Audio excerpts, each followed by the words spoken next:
Enter a trials comp on the fat bike, they said. It would be fun, they said. Well, actually no one said it would be fun, but the reality is this was one of the most fun comps that I've done in years. I decided to give myself a fighting chance by entering intermediate category, the same I did on my full sus bike last year. On that bike, the blue route put up a decent challenge, and having ridden Kinlochleven before, I knew it was a slippery technical venue, so I figured the fat bike was going to work me hard here. It certainly turned a few heads when I pulled it out of the car. I suspect this was the first time a fat bike has ever been ridden in a British trials comp. I got asked why multiple times. Now, when it's unusual for a bike to even have a saddle at this kind of event, it's downright bizarre to bring a fat bike. But I answer, why not? Trials isn't exclusive to small seatless bikes with honky brakes. Trials is a state of mind, and I'd love to see more people attend comps on whatever bike they might have. In fact, as I was to find out, the fat bike wasn't such a weird choice after all, and I discovered it had a few advantages over my seatless competitors. As I mentioned, Kinlochleven is a slippery venue, and today's rain added a decent level of mud to the picture. If you had grip, you had an advantage. And I haven't missed the irony of saying that just when I slip and get a dab. As you might imagine, 4.8 inch tyres at 6 psi have a big footprint, so grip was this bike's strong point. I have an almost muscle memory type instinct of how well my tyres on my street trials bike grip, and multiple times I was fully prepared for a slide when, in reality, I had nothing to worry about. Not even once did I slip on a run-up, something I saw happen to plenty of other riders. Right.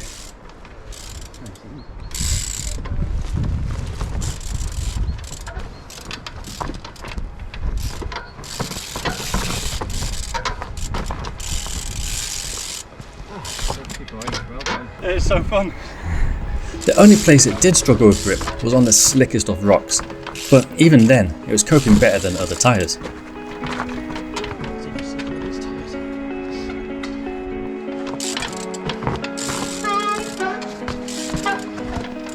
The other thing I found with huge soft tyres is that they have a lot of bounce.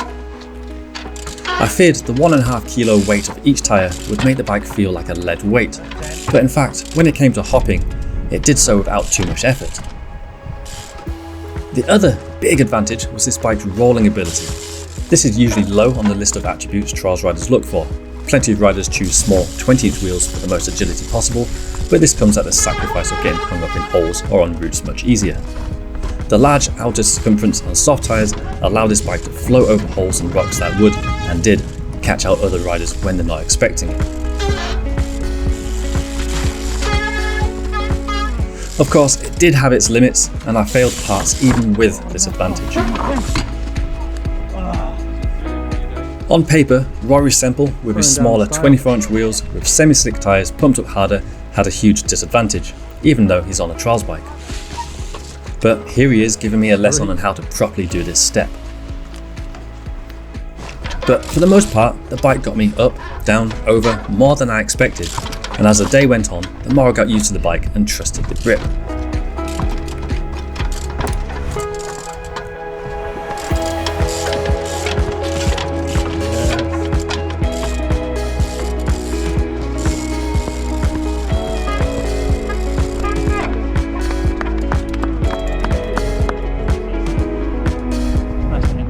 I even started to ride it more like an actual trials bike once the confidence grew.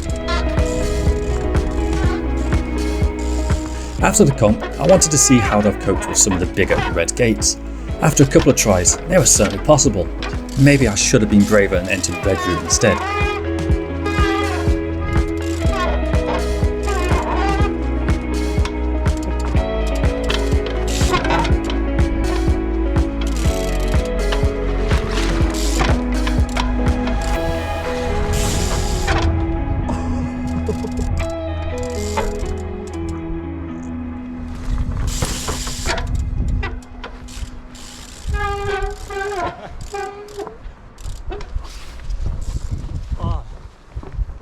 So fun.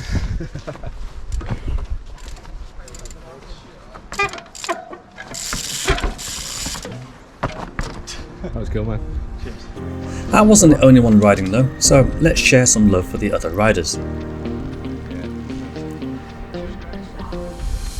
Today we got sent around in our own little groups as there wasn't enough observers for each section.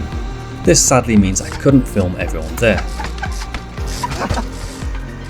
But going around with me was Ross MacArthur, Rory Semple, Stuart Robinson and Finn Johnston, with his dad David as our observer and main organiser. I'm sure each of them would have their own story to tell on how their day went, but rather than putting words in their mouths, I'll just let their riding do the talking.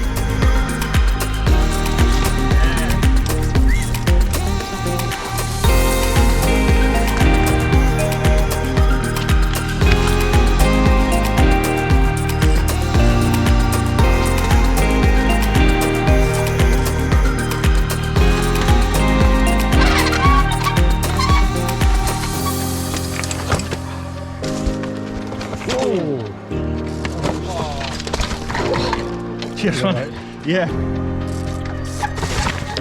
Oh no. You okay? My ass is wet.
Hey, I did have an audience. Results time, and in beginner route we have Aldrich Archibald in 4th place, Austin Ledridge in 3rd, Harry Little in 2nd and Cameron Ledridge in 1st. Well done. In novice we have Nathan Jackson in 3rd, Murdo Miles in 2nd and Craig Little in 1st. Well done to you too. In intermediate we have David Mitchie in 3rd, Rory in 2nd and yours truly with the win. Thank you very much, guys. Well done. In expert, Stuart got 3rd, Ross in 2nd and a very well done to Finn for getting the win. Okay, that is the day done, and what a day that was. I was a little bit worried that I was getting in over my head trying to ride a fat bike at a trial, but actually that was really good fun, and of course 1st place. I think I would have done better on this bike than I would say my Hex or something riding blue routes. That was class, really good fun. Of course, absolutely huge thanks to everyone who came, helped, set out the sections, observed, made today happen. It was a lot of work gone into it and we really do appreciate it. And I think this goes to show, guys, that if you want to come and enter a trial, it doesn't matter what bike you've got. You can have a fat bike, downhill bike, a road bike, whatever you want. Just choose a category you think is going to give you enough of a challenge to get through. A trials competition is for everyone and every bike, so get yourself entered. So I hope you guys enjoyed watching this video as much as I enjoyed making it. It was such a good day. If you do want to see longer videos, of course, hit me up on Patreon. If you want some merch, head to aliClarkson.com. If you want to donate to this channel and just help me make these videos, then I do have PayPal donation. All these things will be linked in the description down below. But as you may tell, I'm cold, I'm damp. I'm gonna get changed, head home, get a nice warm shower, nice hot meal, and I'm gonna catch you guys next week. So have an absolutely fantastic one, and I'll see you then. Take care, everyone. Bye bye.